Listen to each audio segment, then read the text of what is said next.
Well, no, actually, no. Yeah, that would be Sunrise from that perspective. I don't know the area. No, that's Is that if that's looking? Is it? That's Scotland. Mount Tamalpais, so that would be Sunset. You're looking behind him at west. Okay. I live near Sacramento, but I can't tell when it's behind you on the screen. I'd have to look at it like up close. So before we start out, I just wanted to take a minute to talk about this Zoom security thing while people are logging on. So if you don't mind, Bill, let me just have a second to talk about some admin stuff.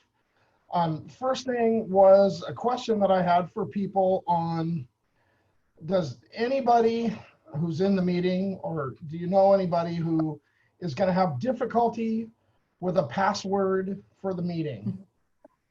So, I mean, it's important because some people might feel like they're getting kicked out because they can't get in the meeting because of the password. I mean, So just out of curiosity, what exactly are we afraid of? That somebody might show us a dirty picture? Well, that's one thing, but they're doing some other things, like they're getting into the file sharing, and they're actually putting some viruses on the computers. All right, I'll give you that. All right. No, I felt the same way, Michaela. I did. I felt the same way. I was like, so we all get a big laugh out of it, but in the long run, it's destructive, and it's also, I mean, some people could get upset with it. Okay, so that's the first thing. And the second thing is, with respect to file sharing, we can set file sharing to certain file types so that we can still share things like PDFs back and forth, or pictures, or Word documents. And I've never seen file sharing be used. I was just going to ask if we even need to have it turned on, Brian. It's off right now, but I wanted to give us the option to know that it's there and that we can turn it on for certain file types if it's important. Well, if there's files that need to be shared, they could be sent with the video link, right? They can be, absolutely. I think that's the way we need to do it, and we'll just make sure they're all PDFs. Okay, so now we have 3 admins in the meeting. I don't know if Amanda accepted the. Okay, so Amanda and Linda and I are admins in the meeting, and I'd like to set up a few more. And I'm not exactly sure it matters who it is, but anybody who would like to be an admin in the meeting, I think Ute should probably be an admin in the meeting. Harold. Yeah, Harold, definitely. So I'm gonna send out some more invites, but I'll email you individually first, because when you click on the accept for the invite, you already have a Zoom account. It's going to swallow that into the Motorcycling Rotarian Zoom account. So you have to know that if you already have a Zoom account, you don't want to, and it's commercial and you pay for it, you don't want to do that. You want to provide a different email address. So anyway, that's really all the admin that I have. Blair, so I wanted to ask you, do you think there'll be a problem with using a password when you log into the meeting for you? When you see the letter, did you read the letter I sent out today? I did, yeah. Okay, so did you see the area where the password is down below? And I said next week. Yeah. Okay, so you can just copy and paste that into. Should be okay. The password. Okay, so you're okay with that? Is there anybody else? We'll give it a try anyway. Yeah. Give me a call if you have a problem, or if anybody has any problems logging in, just give me a call, okay? And I mean, if it's a lot of people, I'll assign multiple people to help people out, and we'll just get it done that way. And Brian, for security purposes, are we going to change the password every week? Every week. Has anybody had experience with being hacked on Zoom? Nobody that I know. Okay. But there's a lot of. I've got a friend. I've got a friend who runs AA meetings once in a while, and he said that once in a while they've had somebody get in, but they mute everybody except for who's speaking, so that works for them. Yeah. Well, and every group has different, every group has different needs, right? Yep. So Yeah. we don't have to be anonymous, so we can do the password thing, and it's not a big deal. Mm-hmm. I thought about enabling the waiting room, but that's a pain in the butt to go out and make sure everybody is who they say they are and bring them into the meeting and blah blah blah. And my God, we need a sergeant at arms to do that. Yeah. I did that for a family meeting last Saturday, and it worked pretty well. But then that's just my siblings and my dad, so different order of magnitude. Is somebody going to change our website to give them a phone number to call so that they can join in as a visitor? So that's a good question. I was going to have a discussion with our webmaster about that, with Linda about that, because visitors is going to be a difficult thing. We're going to have to come up with some ideas. Well, how often do we actually have somebody drop in? We could always forward them an email if I don't know. Actually, quite a bit. I mean, they're tired. Okay. Tired of somebody usually. Okay. And there was a gal. Alan's a visitor today, huh? Yes, that's right. I'm a visitor Alan. from the Burleigh Heads Rotary Club on the Gold Coast in Australia. No. Oh, welcome. Hi. Hi. We've just had our Zoom meeting about an hour ago. Here we have a breakfast meeting. Mm-hmm. That's true. It's And 10 o'clock, right? What's that? It's 10 o'clock at your side, right? Yeah, 9 o'clock, 9 a.m. in the morning. Here. 9. And I found your link on a spreadsheet that's been set up by a Rotary Club with about 130 Rotary clubs around the world Zoom meetings. Mm-hmm. And I just clicked on yours just to have a look, see what you're up to. Does Thanks for that letting me in. Hello. Well, welcome, and we're up to no good. Yeah, this makes Jerry's point, and this really does, address the concern that I have that we're gonna exclude people with this password thing. And so, if we want to rethink this, now's the time to do it. Yeah, the password thing I think is going to be that would be the issue. If something like that is floating around, that would preclude anybody from joining us. If it doesn't also have, an admin point of contact that they can reach out to, or. Okay, so I mean, we could do password light and have the same password until we get hacked, and then change it to a daily thing. Can I just put in a comment there? Yeah. On that spreadsheet, it's got a link. It's also got a link to every club's website, and it's also got a link to their email address. So I've already been to about 12 meetings in the last few days around the world. Some of them do have passwords, and all you have to do is go to the email link and send them an email and ask them if you can join their meeting, and they send the password. Well, and that's a great way to do it. And just a little link to an email, and off you go. Yeah, I don't have a problem with that at all, and I certainly don't have a problem fielding those emails. But do we really need to do that? What, do the password thing? Yeah. I mean, it's actually Zoom's automatically forced passwords already, and it's embedded in the link. Yeah, you have to turn it off in order to. I had to turn it off today in order to let it.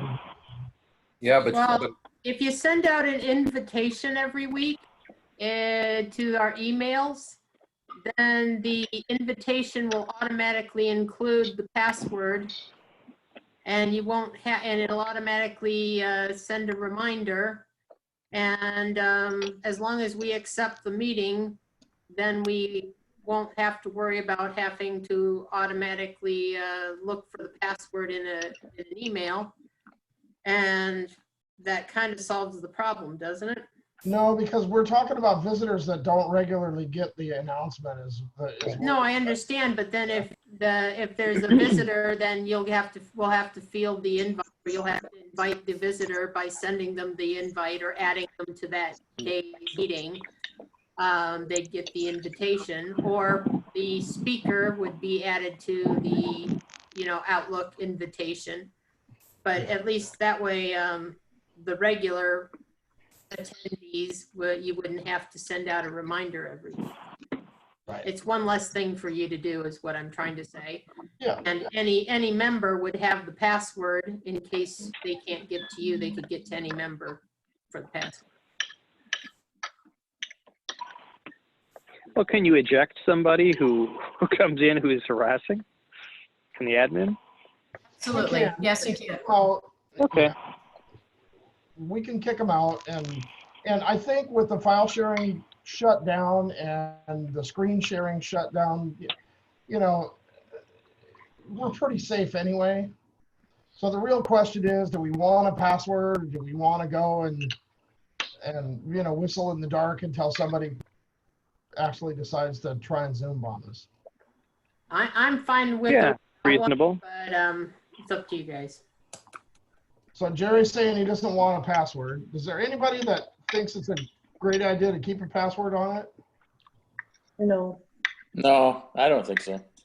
I think we're pretty low risk, but This is Tom. No. Margaret, I don't think so. word.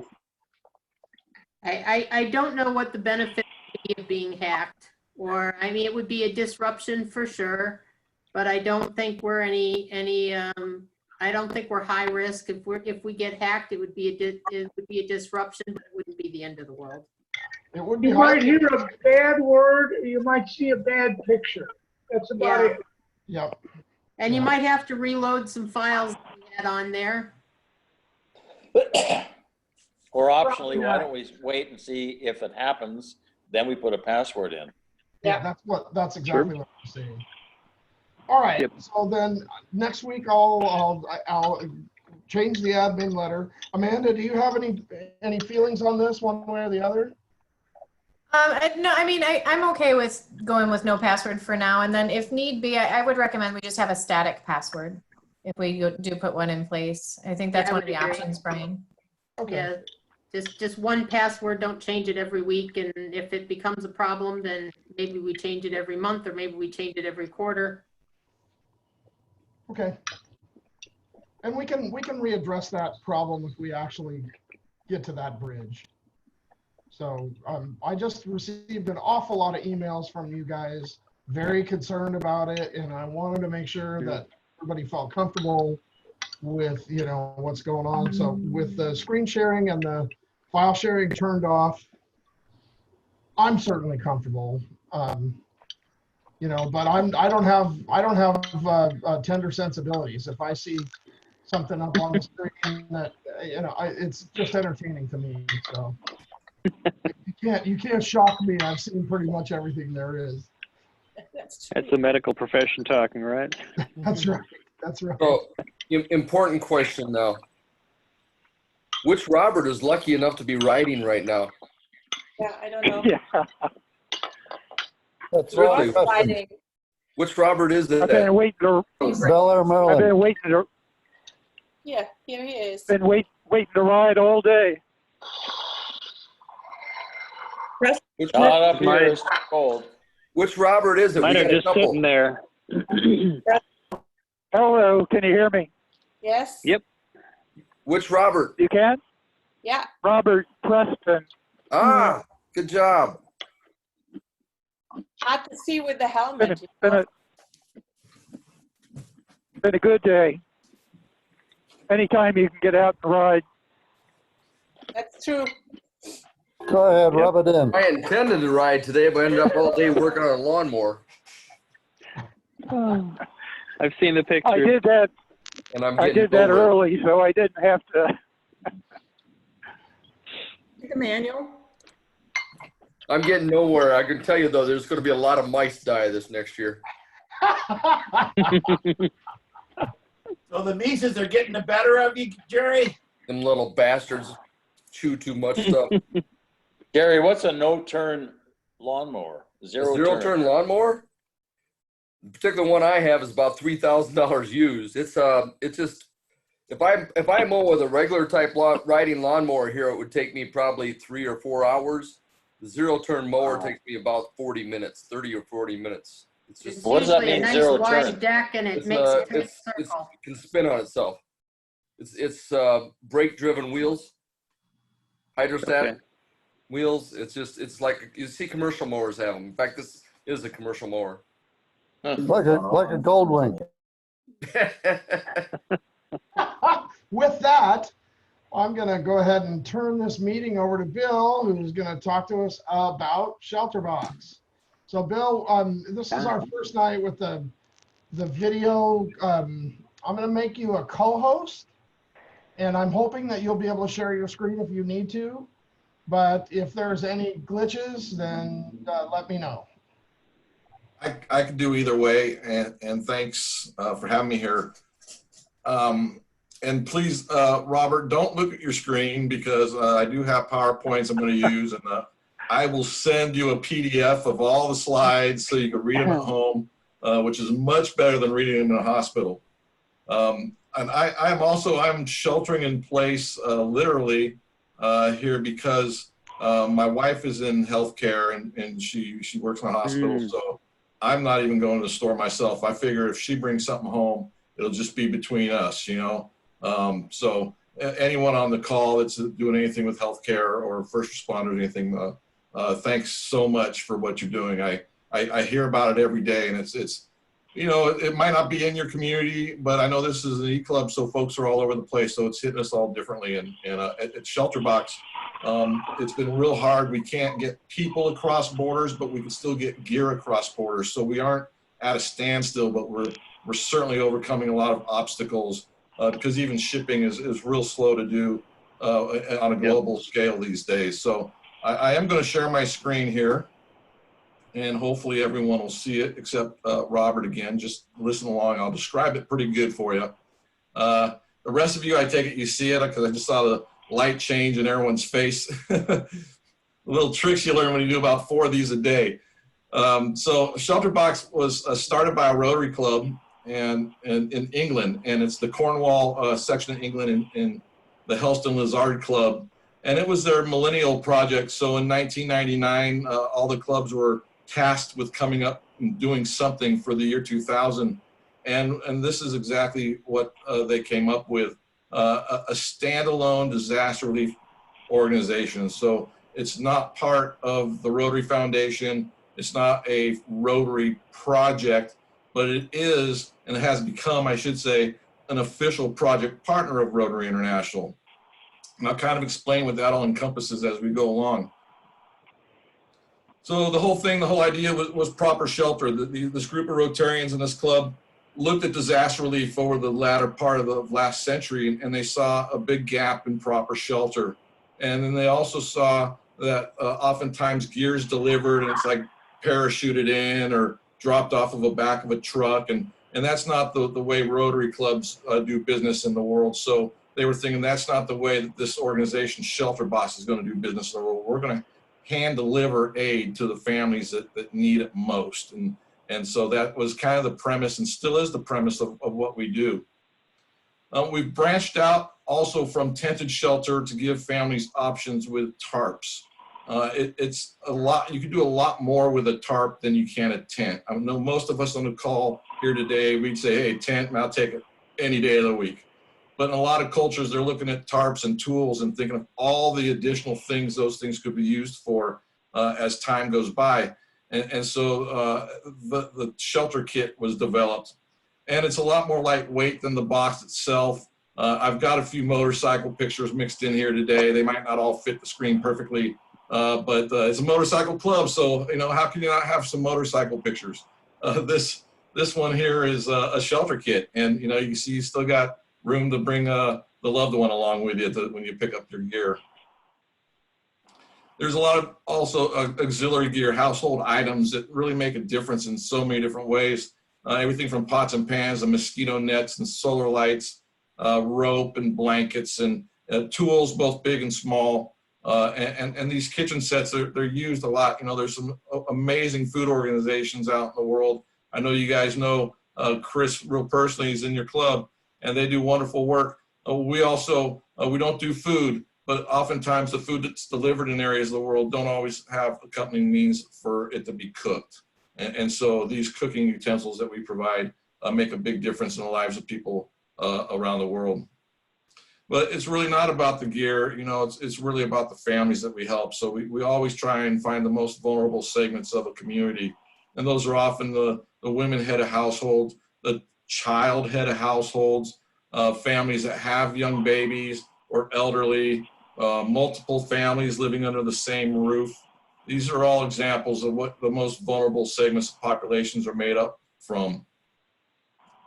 Now, the addition of the tarps to the tents really gave us a great option that we could also assist families that we might not have matched our criteria to give them aid because they still had a partial structure. But now that we do tarps as well, it enables us to reach even more families, and very economically, because a shelter kit about 1/10 of the price of a complete shelter box and about 1/5 of the price of the tent or tents that we have, which all range in the $350 to $500 range. We are a temporary measure. We hope families can transition into homes in 6 to 9 months. You know, a lot of areas in the world, there's no such thing as house insurance after disaster. And these families live week to week. You know, the most vulnerable segments of the population can't just go out and buy a truckload of lumber at once. So as they piece their homes back together, these are where tents and tarps come in handy. There's another motorcycle. He's got a sidecar there. He's taking a couple of shelter kits away. And this is from the Philippines. So I love the way, you know, it seems like it's just a tarp or a tent, but families really make them home. You know, here you have a family that's got curtains up in a window and plants out in front, you know, hanging plants out in front. And you and I would look at this and it's very meager, but to this family, it's home, and they've really made it home. It's someplace where they could start to recover and rebuild their lives. And even with the tents, okay, it's a scooter, maybe not a motorcycle in this picture, but notice the family behind this family's tent, and they've got some flower pots, and they're actually doing a little bit of curb appeal there.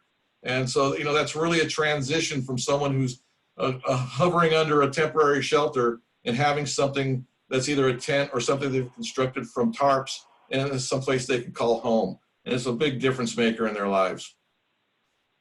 Now, I don't know how much time I have here. I got like 15 more minutes if that's what you got or whatever. Just give me the cutoff sign if you give me the cutoff. Okay, thanks. Some of our notable deployments over history, of course, the initial goal for Shelter Box when the club in England founded it was to help about 20 families a year. But they needed some help, so they asked some other clubs to do that because they'd priced it out and it'd be about $1,000 to help a family. And that's still, if they need everything we could deliver, that's usually what things will max out at, is about $1,000. And so the growth over time of these clubs were like, you need help. That sounds great. We're going to join in. So before they even could reach 20 families, they had enough funding to help 250 families. And so an earthquake happened in Gujarat, India, and Shelter Box's first deployment happened. So over a course of the first few years, it was mostly helping, 1,500 families, 500 families, 200 families. It wasn't a huge operation, and it was real isolated and kind of off the radar. But that all changed on Boxing Day in 2004 when the tsunami struck throughout the Indian Ocean. And Shelter Box deployed over 12,400 boxes. So we helped at least 12,400 families with usually at least 5 people in a family, sometimes even more. So it was upwards well over 100,000, 150,000 people we helped. And that really put us on a whole different plateau, both in front of Rotary clubs, which by this point, people were responding all over the world. A Shelter Box in the USA had had formed to help this global effort, and there were other countries that were joining, and so it really became a global Rotary project, a Rotary Clubs project at that point. And then when Haiti happened in 2010, of course, we were still helping people all along the way, sometimes as many as 20 deployments in a year. But when Haiti happened, it again was a big plateau for us, and we sheltered 28,000 families after that. So that's about 250,000 people. And that was our largest response at that time, and was only recently in the last year surpassed by our refugee efforts in and around Syria, where we've now surpassed 50,000 families that we have sheltered. So Haiti was big as a response. We were the largest distributor of tented shelter after that disaster.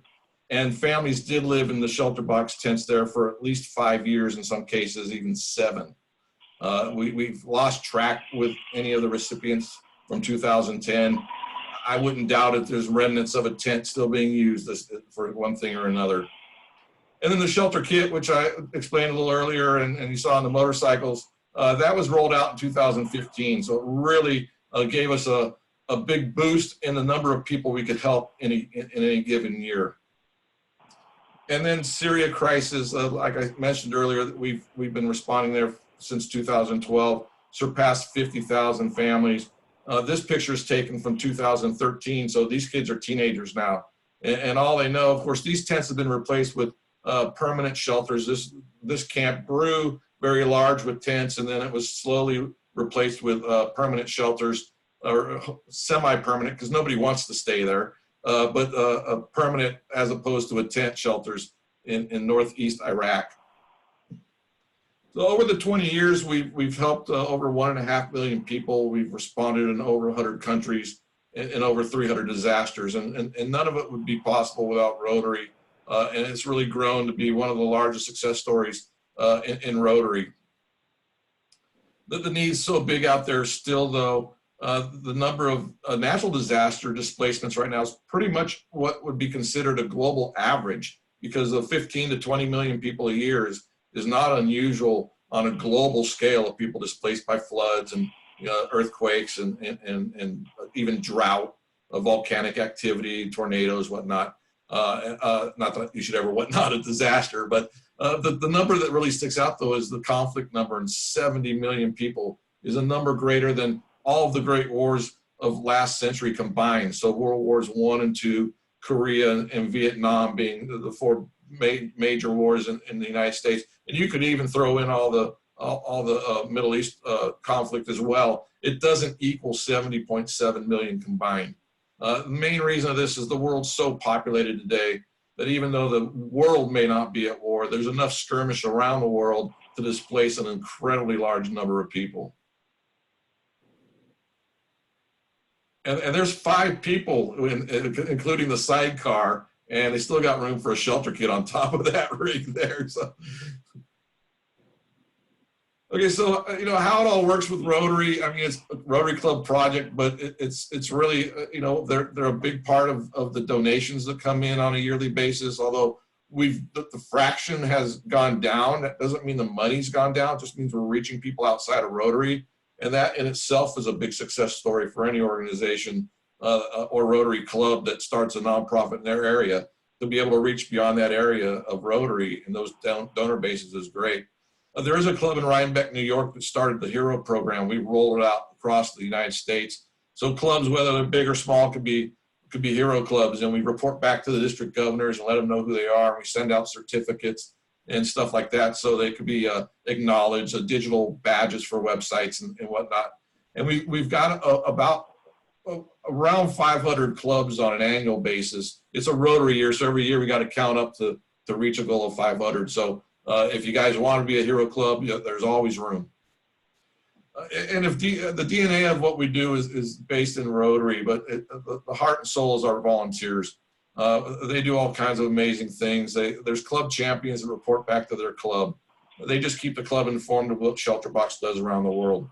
There's ambassadors, and they go reach out to other clubs, and they go to events. And then there's individual fundraisers that usually come out of the ambassador program. and they've done some amazing things. There's a guy, Eric Elsey, out of the Florida area that canoed down the entire length of the Mississippi by himself with a shelter box in his canoe.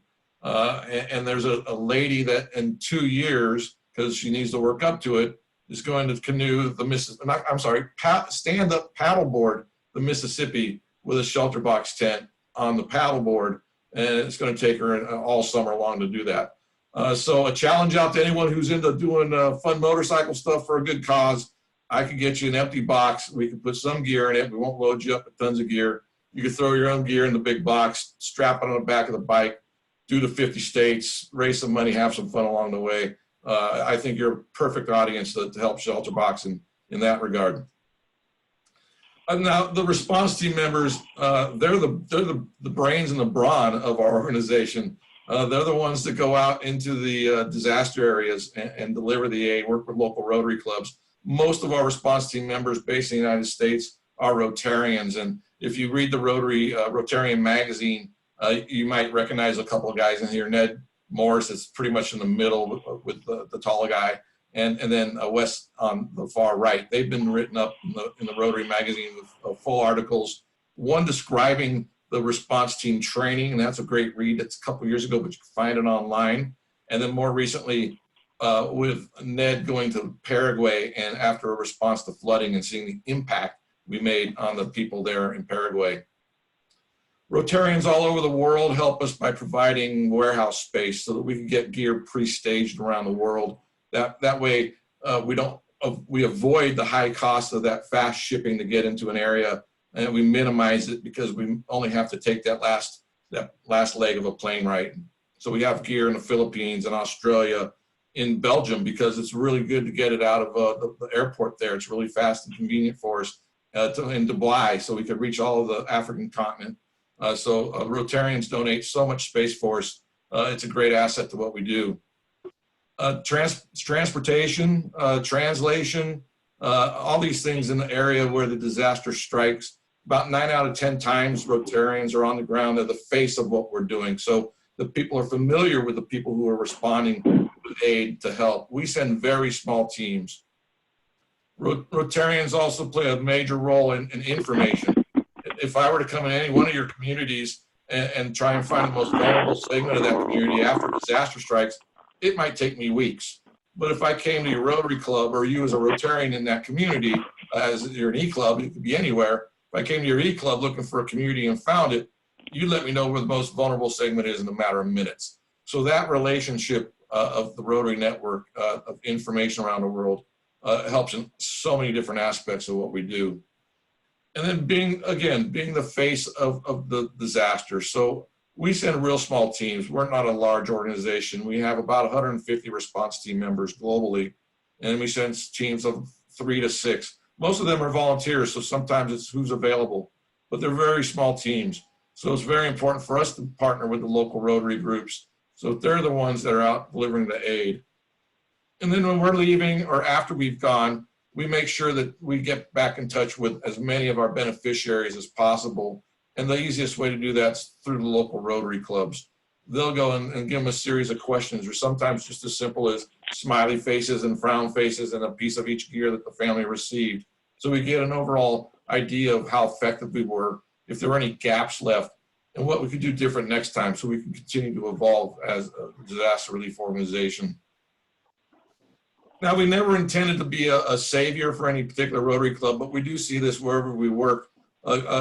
Membership's always a tough challenge, no matter where your club's located.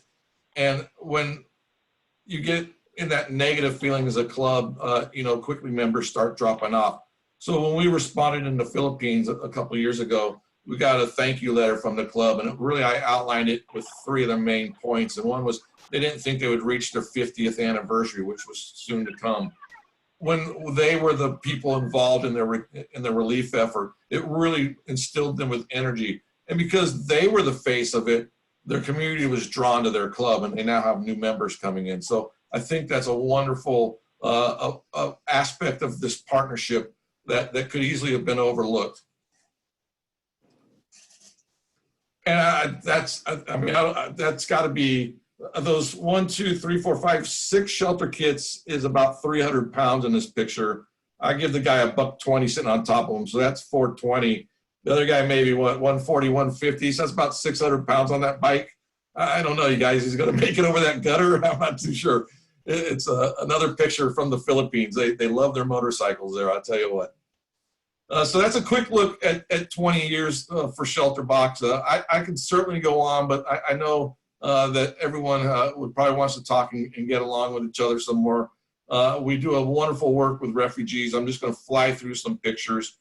We've required a nomination, not acquired, but we received a nomination for the Nobel Peace Prize for our refugee work. Some of it's in Africa around Lake Chad Basin. Lake Chad's an ecological disaster and a terrorist hotspot. So there's Boko Haram in the area. They displace people. There's a water table that's all but disappeared over the last 40 years. And it fluctuates in the rainy season, so people may live near it, but they get flooded out. Horrible situation. Refugee camps have been developed all over the area. We work in several, but we primarily work in Minawao. This is it. You can go on Google Maps, Google Earth or whatever, and look at this right here. On Minawao, I'm just going to take the little road map they put on there away, and then slowly, not even that slowly, but we'll just zero in, and you see our shelter box tents. It's pretty obvious. These are mostly women and children. Esther's been there for several years. She witnessed the murder of her entire family, her 3 older brothers, her mother and her father, and the bounding for slavery of her little brother. And then she was told to run by members of Boko Haram. They're told to run so that the prior kids that this terrorist group kidnaps they're trained to kill. So they're trained by fear, intimidation, and worse. So these young ladies have to run through who knows what to escape. But as these young kids are forced into trying to shoot them down and worse. So she made it out. They make it out. Several don't, but the ones that do make it to Minawao through the Cameroon Border Police. And I guess if there's any sort of silver lining, there's a lot of organizations that help in aid relief with refugees. Shelter Box is just one. We provide the shelter so that she could live and maintain a lifestyle that was much better than what she had in transit to the refugee camp. She's become a seamstress, and she wants to go back to Nigeria to live. And that's, I think, what's really, people don't realize that 98% of refugees want to return home, and a real small fraction, somewhere between 2 and 3%, are asylum seekers. So refugees, really a manageable situation. If peace could break out and we could get people home, our refugee issues around the world would cease. So we're real cautious about training people. Even something like a gravity-fed water filter can be simple to you and I, but we can't take those chances.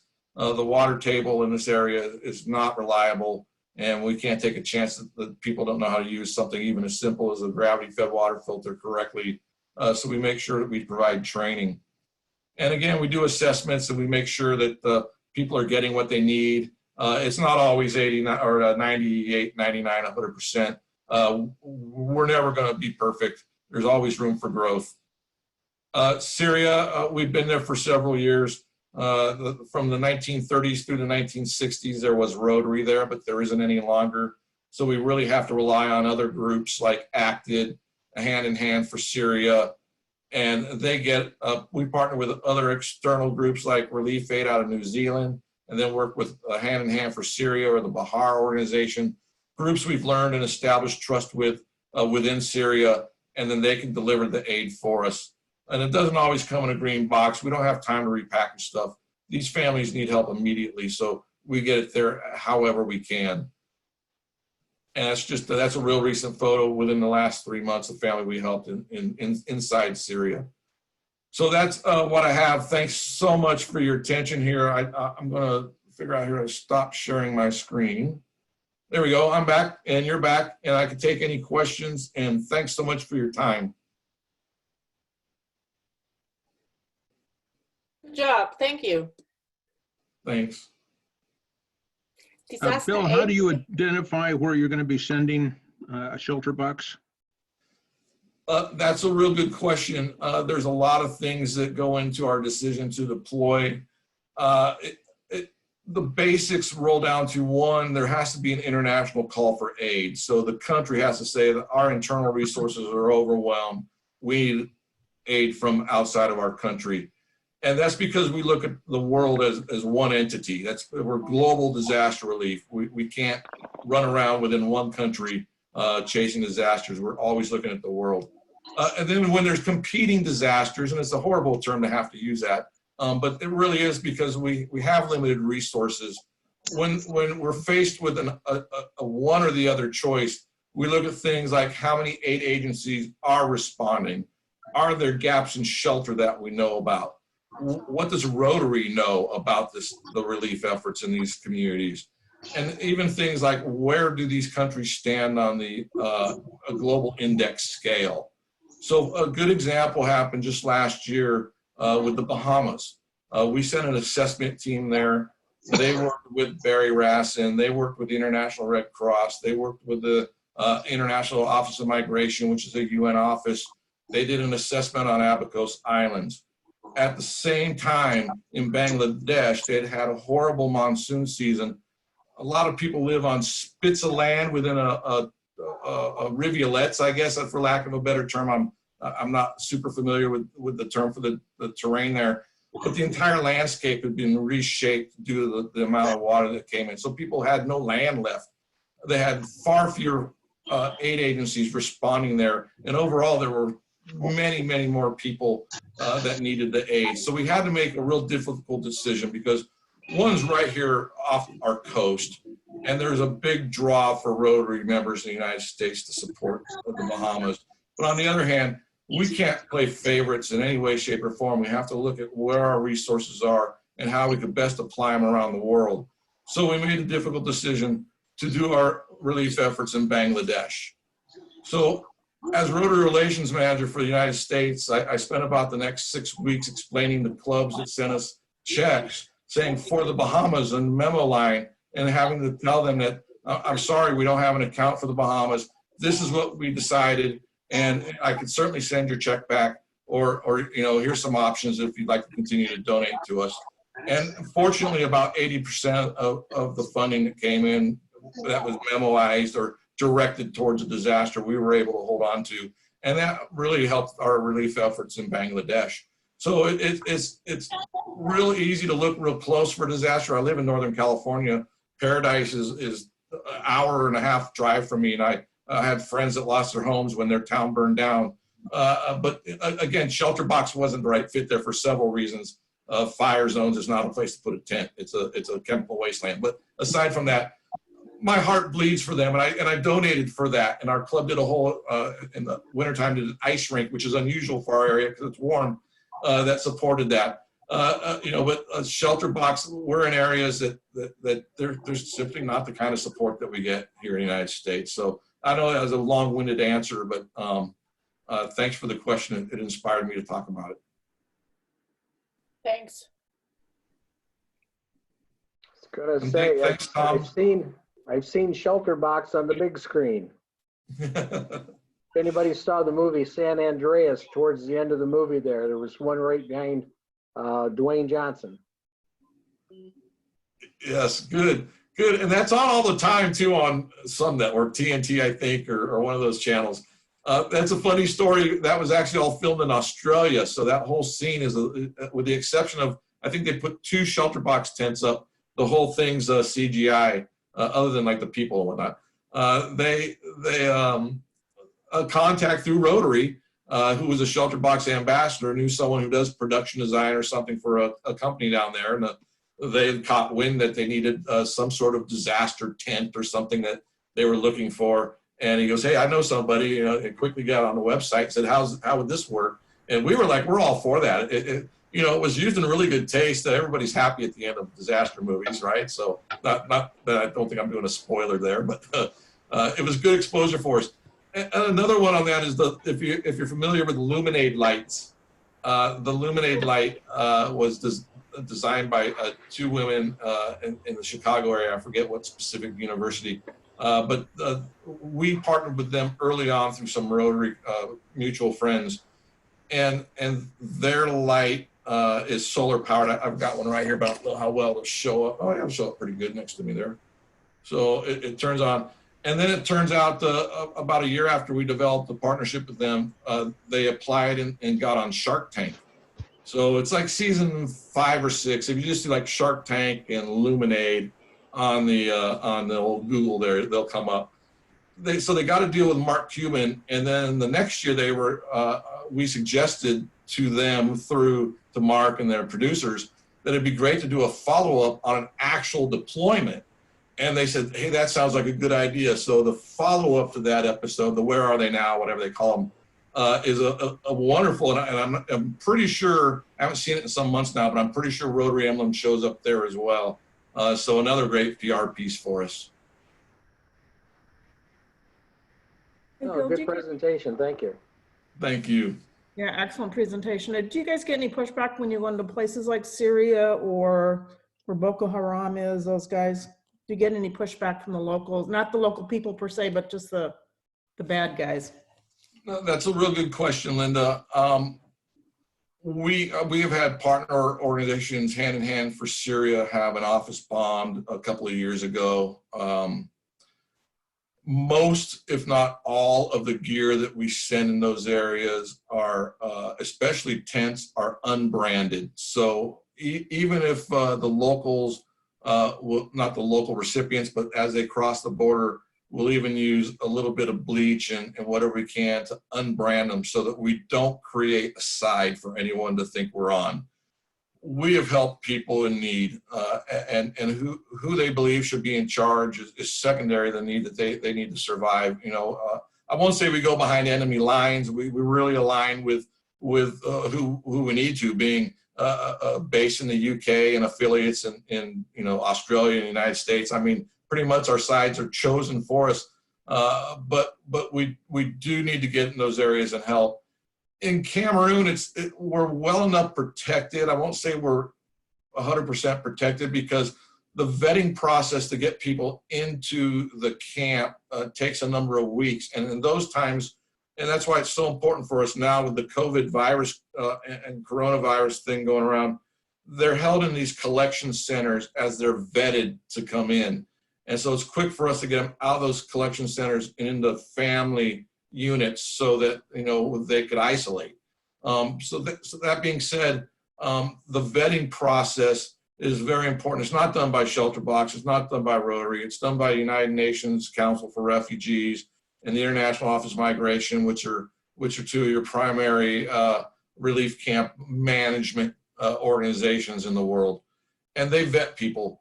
There's been instances where they do infiltrate refugee camps. And normally what they'll do in that case is either a suicide bomb of some kind or a mass burning of tents using flammable liquids and fire.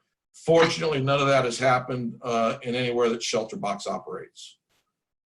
We don't send our people in harm's way. We'll get gear as close as we can, and then other organizations, if need be, will take the torch for us. Like, well, probably not an analogy after I just said fire, but we'll take the ball and the last mile for us, like Hand in Hand for Syria. Those are all locals.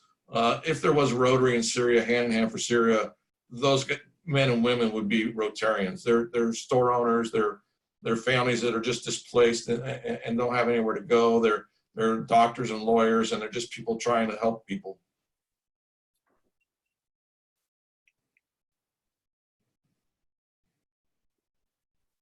Bill, have you guys ever worked with USAID? USAID? Yeah, we have. Typically in the Caribbean, on deployments, we will come across mutual deployments where we're both responding in the same area. I don't believe we have a contract with them. That's kind of not my realm of our organization. That'd be more operations. But in areas of the world, I mentioned earlier, there's a lot of agencies out doing a lot of good work, and USAID is one of them. And don't be fooled by the name; they're global. Yeah, I actually, it's so funny. So my background is counterterrorism. So I've worked with them. People don't realize that, but they're out there at the State Department doing that kind of stuff. Yep. In places specifically where power vacuum has led to issues, people are being displaced, they'll pop in.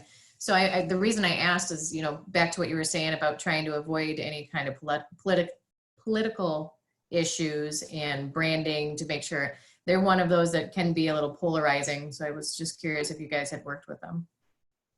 Yeah, again, back in the early slides I had when it showed different tent designs, the one on the lower right's a UN spec tent, and that's the one that the UN sends everywhere. And so we always, in situations where it's warranted, will use that tent. And a lot of times, more so in Syria than in Cameroon. Again, Cameroon's where we operate in that area is more well protected. It's 50 miles inside the Cameroon border, and in that area, Cameroon is pretty darn secure. You go 50, 75 miles north, not really the case, but in that area is behind safe lines there. It's a difficult situation. And then areas like Cox's Bazar in Bangladesh, the Rohingya refugees, there's a whole element, not in the Rohingyas, they're the persecuted, but there's a whole element of people all over that area of the world that would just as soon annihilate them. And it's, so they're always targeted. And, we've done a lot of work in Cox's Bazar in that area over the years. And again, that's the most, I just learned this, it's the most densely populated place on earth is Cox's Bazar in a refugee camps in Bangladesh. It's double the density of a Princess cruise ship. So you think how many people they stuff on a cruise ship, and it's twice that.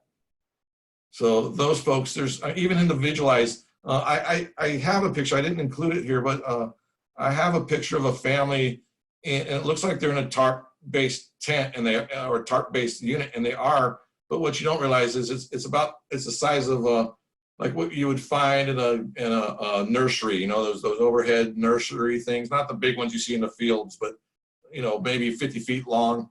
And there were 10 families living in there. So, it's just the density of people there is just, God forbid this COVID virus takes hold in a place like that, because it'll just ravage them.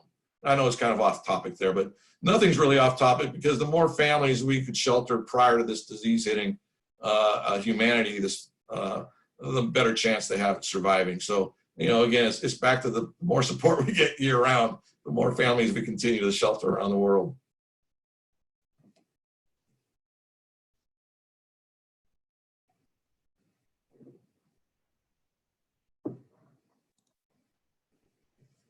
Thanks, Bill. You're welcome. I see a note about Rally for Rangers. I don't know what that is, but if it's something, So Rally for Rangers actually presented last week.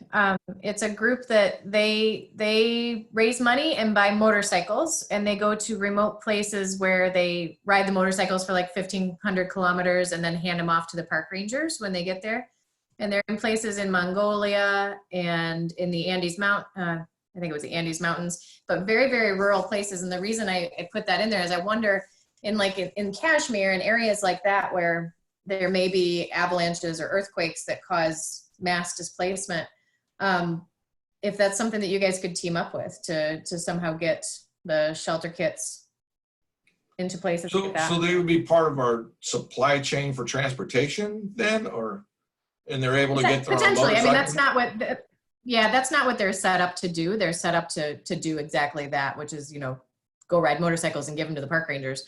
But what they have is a cadre of people who are involved who are expert motorcyclists, right? And off-road and extreme terrain, so. Well, I think it'd be really cool to get a motorcycle event that helps raise awareness and fundraises for Shelter Box. If that means we would partner with another group and do co-fundraisers, we do those all the time. We just had a guy in Canada just last week, or maybe 2 weeks ago now, who flew an ultralight from coast to coast and then from back. And he raised money for both Shelter Box and an organization that helps orphan children in Africa. So we're always up for anything, and anything we could do to help along the way, we can do. So if they need, now the tents the tents are 75 to 100 pounds a piece. So, I mean, I'd be happy to offer a tent for someone who wants to go coast to coast on a motorcycle. It's not a lot of weight, but if you're doing it, it might be uncomfortable. It would depend on your motorcycle. So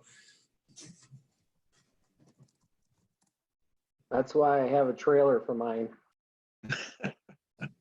I have a There toy you go. hauler for mine.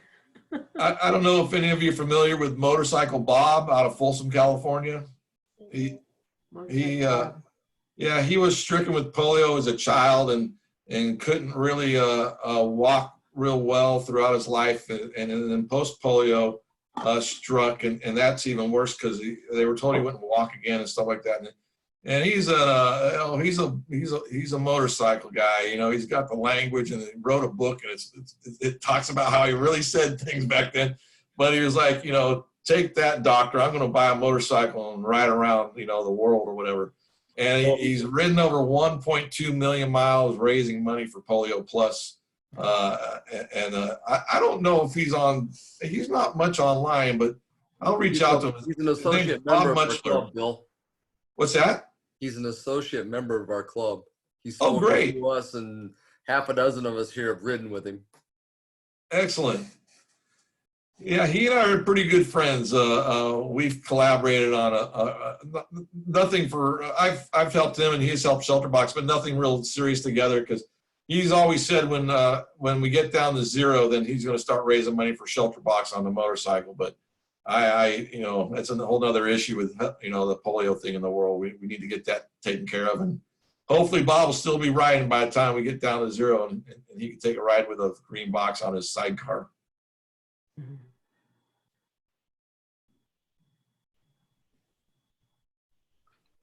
We have a member in our district. He's working for Disaster Aid. I think that's pretty much the same, right? Yes and no. We each do different things. Disaster Aid does more of the spot response in the United States. They'll go and do stuff like they do tents, but they also do debris removal.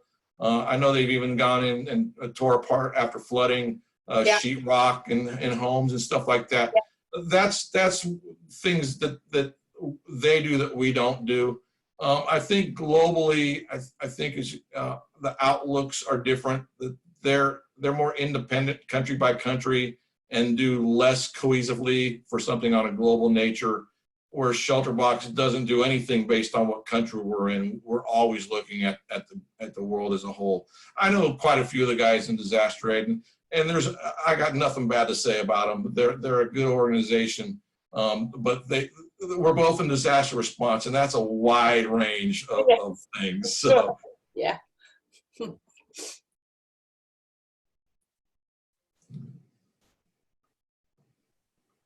All right. Anybody have any other questions before we get ready to shut this thing down? Can I just add real quick? You guys were discussing about doing the meetings and security and all that. What we did in our club today, we had Jorita Solari as a guest, and she's Rotary's incoming vice president. We didn't want to take the bombing chance, whatever they call it, Zoom bombing chance. So we did have a password on our meeting today, which worked just fine with our members. And then to reach outside our membership, we did it on Facebook Live. So we already know that's not going to be the right format for every meeting. So we do like a student of the month thing we're going to do virtually in a couple of weeks. And we don't want anyone in the world to see elementary school kids. But for something like Jorita or myself or some presentation like that, that would be another option to consider, that you don't have to have everyone come in and witness it through Zoom. And Rotary Club of El Dorado Hills is the Facebook page that we use. So you got to do Rotary Club of El Dorado Hills or it never shows up right. My fault. I designed it before I knew what was cool to do on a website or a Facebook page. But you can go check out the way we did it there. It was real seamless. Thank you. All right. Is Jerry listening? I am. Okay. Can you give us the 4-way test, Jerry? The 4-way, do you want me to display it? Oh, I don't care. You can display it. You can 4-way test of the things we think say or do. First, is it the truth? Second, is it fair to all? Fair to all concerned. Third, will it build goodwill? Goodwill and better friendships. And fourth, will it be Will it beneficial? be beneficial to all concerned? And fifth, for our club, is it fun? Is it Is it fun? fun? Thank you. Thanks, Bill. Great, everybody. Thanks, everybody.